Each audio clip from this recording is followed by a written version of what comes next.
Ito guys, ito. Ito ang tinatawag na ito. Ito to sa amin oh. Ito parang ano siya. Parang ipa oh.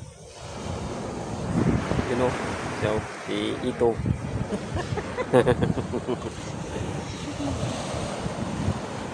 Nice oh.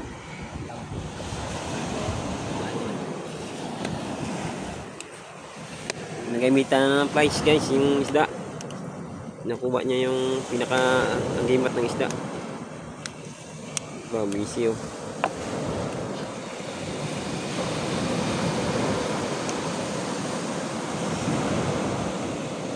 Guys, mahirap to kunin.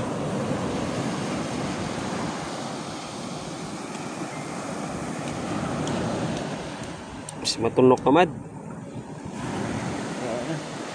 Nalubong mo na na. Ano to? Napudpudor ng ukbong ko.